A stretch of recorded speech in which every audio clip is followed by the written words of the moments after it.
തൃശ്ശൂർ ജില്ലയിൽ പുതുക്കാട് നിയോജക മണ്ഡലത്തിൽ നന്മണിക്കര വില്ലേജിൽ പുലക്കാട്ടുകര ദേശത്ത്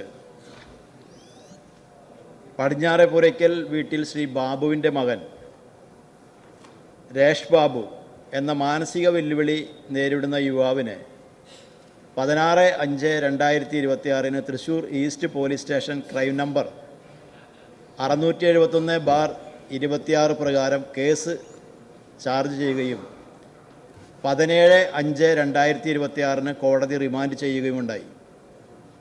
26/5/2026 തൃശ്ശൂർ മെഡിക്കൽ കോളേജിൽ ഹാജരാക്കിയ രേഷ് ബാബു 3/6/2026 മരണമടയുകയുണ്ടായി. തൃശ്ശൂർ ഈസ്റ്റ് പോലീസ് സ്റ്റേഷനിൽ വെച്ചോ വിയ്യൂർ ജയിലിൽ വെച്ചോ ഏറ്റ ക്രൂരമായ മർദ്ദന മൂലമാണ് തൻ്റെ മകൻ കൊല്ലപ്പെട്ടത് എന്ന് ആരോപിച്ച് ശ്രീ രേഷ് ബാബുവിൻ്റെ പിതാവ് തൃശ്ശൂർ സിറ്റി പോലീസ് കമ്മീഷണർക്ക് പരാതി നൽകിയിരുന്നു.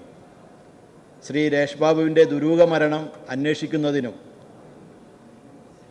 മാനസിക വെല്ലുവിളി നേരിടുന്ന വ്യക്തിക്ക് കിട്ടേണ്ട മിനിമം പരിഗണന പോലും ലഭിക്കാതെ മരണത്തിലേക്ക് തള്ളിവിട്ട ക്രൂരമായ നടപടി പരിശോധിക്കുന്നതിനും കുറ്റക്കാർക്കെതിരെ കർശന നടപടി സ്വീകരിക്കുന്നതിനും ഞാൻ അഭ്യർത്ഥിക്കുന്നു.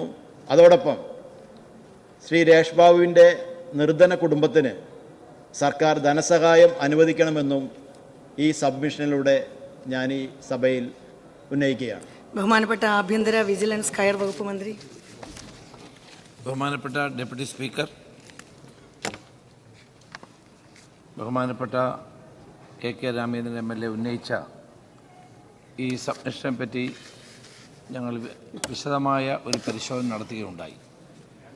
തൃശ്ശൂർ ജില്ലയിലെ ആവനിശ്ശേരി സ്വദേശി നാസർ ഖാനെ 2026 മെയ് മാസം 16 രാത്രി 10:30 ശക്തൻ സ്റ്റാൻഡിന് സമീപം വെച്ച് 4 പേർ തടഞ്ഞു നിർത്തി ദേഹോപദ്രവം ഏൽപ്പിക്കുകയും ഇദ്ദേഹത്തിൻ്റെ കയ്യിലുണ്ടായിരുന്ന mobile phone, wrist watch, purse, പണം തുടങ്ങിയ ബലമായി പിടിച്ചു വാങ്ങി കവർ ചെയ്തു. ഇദ്ദേഹത്തിൻ്റെ പരാതിയിൽ തൃശ്ശൂർ ഈസ്റ്റ് പോലീസ് സ്റ്റേഷനിൽ അന്നേ ദിവസം ക്രൈം 671/2026 കേസ് രജിസ്റ്റർ ചെയ്യുകയുണ്ടായി. കേസിൻ്റെ വിശദമായ അന്വേഷണത്തെ തുടർന്ന് ചേലക്കര സ്വദേശി അഖിൽ, നെന്മണിക്കര സ്വദേശി രേഷ് ബാബു, പൂച്ചട്ടി സ്വദേശി ബിനീഷ്, വടക്കാഞ്ചേരി സ്വദേശി കൃഷ്ണപ്രസാദ് എന്നീ 4 പേരെ 17/5/2026 രാത്രി 9 മണിയോടെ നിയമാനുസൃതമായി അറസ്റ്റ് ചെയ്യുകയും ചെയ്തു. അന്നേ ദിവസം രാത്രി 11:55 തൃശ്ശൂർ ജനറൽ ആശുപത്രിയിൽ എത്തിച്ച് വൈദ്യപരിശോധന നടത്തിയിട്ടുള്ളതും തുടർന്ന് 18/5/2026 ഉച്ചയ്ക്ക് 2:30 വീണ്ടും തൃശ്ശൂർ ജനറൽ ആശുപത്രിയിൽ വൈദ്യപരിശോധനയ്ക്ക് വിധേയമാക്കിയ ശേഷം 4:11 മണിയോടെ ചീഫ് ജുഡീഷ്യൽ മജിസ്ട്രേറ്റ് കോടതി മുമ്പാകെ ഹാജരാക്കുകയുണ്ടായി.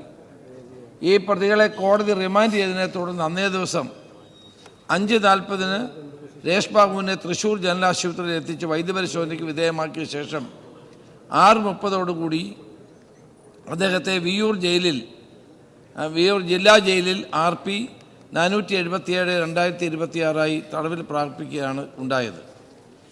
RP 477/26 രേഷ് ബാബു സൺ ഓഫ് ബാബുവിനെ ജയിൽ അഡ്മിഷൻ എടുക്കുന്ന സമയം വാറന്റിലോ ഹെൽത്ത് സ്ക്രീനിംഗ് റിപ്പോർട്ടിലോ ഇദ്ദേഹത്തിന് ചികിത്സ നൽകണമെന്നുള്ള അറിയിപ്പോ ദേഹപരിശോധനയിൽ ശരീരത്തിൽ പരിക്കുകളോ ഉണ്ടായിരുന്നില്ല. തുടർന്ന് 26/5/2026 ഏകദേശം 12 മണിയോടുകൂടി സെല്ലിൽ പാർപ്പിച്ചിരുന്ന രേഷ് ബാബുവിന് ദേഹാസ്വാസ്ഥ്യം ഉണ്ടായതിനെ തുടർന്ന് തൃശ്ശൂർ ജനറൽ ആശുപത്രി ചികിത്സയ്ക്കായി എത്തിക്കുകയും തുടർ ചികിത്സാർത്ഥം ഇദ്ദേഹത്തെ തൃശ്ശൂർ സർക്കാർ മെഡിക്കൽ കോളേജിലേക്ക് എത്തിക്കുകയും ചെയ്തു. മെഡിക്കൽ കോളേജിൽ പ്രവേശിപ്പിക്കപ്പെട്ട രേഷ് ബാബുവിനെ ആദ്യം ജനറൽ മെഡിസിൻ കാഷ്വാലിറ്റി വിഭാഗത്തിലും തുടർന്ന് മെഡിക്കൽ ICUവിലേക്ക് മാറ്റുകയും ബന്ധുക്കളെ വിവരം അറിയിച്ചതിനെ തുടർന്ന് രാത്രി 9 മണിയോടെ ഇദ്ദേഹത്തിൻ്റെ മാതാപിതാക്കൾ ആശുപത്രിയിൽ എത്തുകയും ചെയ്തു. 26/5/2023 മുതൽ 29/5/2026 വരെ വൈകിട്ട് 4 മണി വരെ ജയിൽ ഉദ്യോഗസ്ഥരാണ് ആശുപത്രി സർവൈലൻസ് ഡ്യൂട്ടിയിൽ ഉണ്ടായിരുന്നത്. രേഷ് ബാബു മെഡിക്കൽ കോളേജിൽ ICUവിൽ ചികിത്സയിലിരിക്കെ പരിചരിക്കാനായി ആശുപത്രിയിൽ MICUവിന് സമീപമുണ്ടായിരുന്ന അദ്ദേഹത്തിൻ്റെ അമ്മയെയും അനുജത്തിയെയും MICUവിലേക്ക് ചികിത്സിച്ചിരിക്കുന്ന ഡോക്ടറെ വിളിപ്പിക്കുകയും അദ്ദേഹത്തിന് MICUവിൽ വെച്ച് കണ്ടിട്ടുള്ളതുമാണ്. MICUവിൽ രേഷ് ബാബു അബോധാവസ്ഥയിലായിരുന്നതിനാൽ മെഡിക്കൽ കോളേജിലെ ഡോക്ടറുടെ നിർദ്ദേശാനുസരണമാണ് ജീവൻ രക്ഷാ ഉപകരണങ്ങൾ ഘടിപ്പിച്ചിരുന്നത്. പ്രസ്തുത കാര്യം ഡോക്ടർ മൊഴി നൽകി സാക്ഷ്യപ്പെടുത്തിയിട്ടുണ്ട്. Viyyur police station crime number 461/2026 U/S 194 BNSS പ്രകാരം കേസ് രജിസ്റ്റർ ചെയ്ത് അന്വേഷണം നടത്തി വരുന്നു. കൂടാതെ തൃശൂർ ജില്ലാ ലീഗൽ സർവീസ് അതോറിറ്റി സെക്രട്ടറി, മധ്യമേഖല DIG എന്നിവർ ജയിൽ സന്ദർശിച്ച് തടവുകാരുടെ മൊഴിയടക്കം രേഖപ്പെടുത്തിയിട്ടുണ്ട്. രേഷ് ബാബുവിൻ്റെ മരണവുമായി ബന്ധപ്പെട്ട് പിതാവ് C. ബാബു ജില്ലാ പോലീസ് മേധാവിക്ക് 3/6/2026 നൽകിയ ഒരു പരാതി നൽകി.